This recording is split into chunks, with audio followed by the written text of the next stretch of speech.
Collegium system में जो सवर्ण जाति के लोग हैं उन लोगों को ही बहाली की जाए। अभी तक कोई बता दे।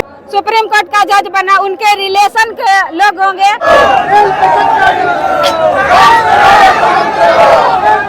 कि जो काम सरकार नहीं कर पाती है, जो काम भाजपा नहीं कर पाती है, वो सुप्रीम कोर्ट से कराती है। सुप्रीम कोर्ट में जो कॉलेजियम सिस्टम चलता है उस कॉलेजियम सिस्टम को बंद करो। आप जो दृश्य देख रहे हैं यह बक्सर जिला का रेलवे स्टेशन है। बक्सर रेलवे स्टेशन काफी महत्वपूर्ण रेलवे स्टेशन इसलिए हो जाता है कि यहाँ पे उत्तर प्रदेश और बिहार से सटे कई जिले हैं जो यहाँ से ट्रेन पकड़ते हैं। लेकिन आप देख सकते हैं जिस तरीके से सुप्रीम कोर्ट ने आरक्षण में क्रीमी लेयर लागू किया है, तब से दलित नेताओं के द्वारा आंदोलन किया जा रहा है। खास करके वैसे लोग जो बहुजन पार्टी से जुड़े हुए लोग हैं वो लगातार आंदोलन कर रहे हैं। और आज जो है ये लोग सड़कों पर उतर चुके हैं, चूंकि 21 तारीख को उन्होंने भारत बंद का कॉल किया था।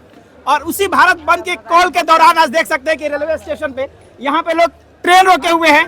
जी, हम लोग का डिमांड ये है कि जो आरक्षण में वर्गीकरण किया गया है उसको सुप्रीम कोर्ट से हम लोग का अपील है कि आप वापस लीजिए। यही हम लोग का मांग है। हमारा जो समाज है, SC ST समाज है, जो है अब बिखरने के लिए मजबूर कर रहा है। इसलिए हम लोग सोचते हैं कि मेरी एकता बनी रहे, जो मेरा आरक्षण है वो हम ही सभी हमारे समाज के लोगों को मिलता रहे। क्रीमी लेयर के नाम पर यह चाह रही है कि ST और SC का भी जो मिल रहा है आरक्षण उसको खत्म कर दे।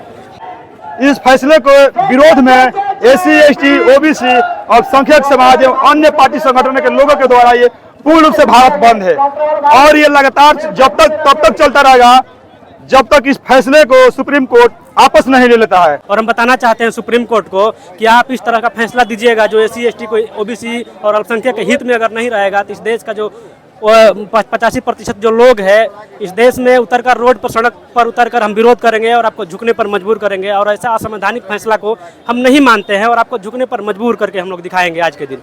आरक्षण गरीब नियोजन परियोजना नहीं है, ये जाति के आधार पर भेदभाव जो हो रहा है उसके खिलाफ ये एक्ट लाया गया था भारतीय संविधान में और डॉक्टर भीमराव अम्बेडकर के द्वारा। और ये जो 5 लोग 10 लोग घर के बैठ के कॉलेजियम सिस्टम से आए हुए लोग जुडिशरी में बैठ गए हैं, उनके द्वारा निर्णय ये 90% लोगों के लिए दिया जा रहा है, ये बिल्कुल भी हम लोग के लिए जायज नहीं होने वाला है। सुप्रीम कोर्ट से हुआ है लेकिन ये सरकार की मोनोपोली है, इस वजह से सुप्रीम कोर्ट ने किया है। और सुप्रीम कोर्ट से ही मैं सवाल करता हूँ कि सुप्रीम कोर्ट यह बताए कि जिस EWS को उसने आरक्षण दिया है, फॉरवर्डों को 15%, लोगों को 10% आरक्षण दिया है, वो किस आधार पर आरक्षण दिया है? क्या वजह है, क्यों प्रोटेस्ट कर रहे हैं सर? आज जो सुप्रीम कोर्ट का SC ST के खिलाफ जो वर्गीकरण किया गया है, क्या खिलाफ हुआ है? अरे जो हम लोग का SC ST समाज का जो तंग किया जा रहा है उसको सारे बात कर रहे हैं। मुद्दा क्या है, जैसे किस विषय है कि कॉलेजियम सिस्टम वापस करे जो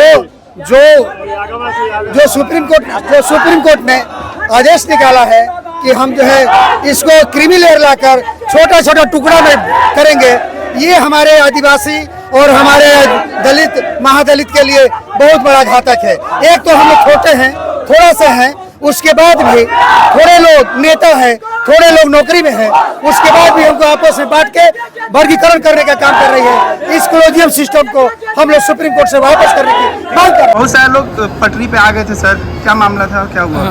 भीम आर्मी के समर्थक थे, उनका कुछ डिमांड था, उसी को लेके वो आ गए थे, जिस वजह से एक स्पेशल गाड़ी है 03436 वही 10 मिनट 11:36 से 11:46 तक डिटेन हुई। फिर उनको समझाया बुझाया गया, सभी लोगों ने सहयोग करते हुए ट्रैक खाली कर दिया। अभी क्या हालात है सर? अभी ये हालात जो है सामान्य, एकदम परिचालन जो है एकदम सामान्य है।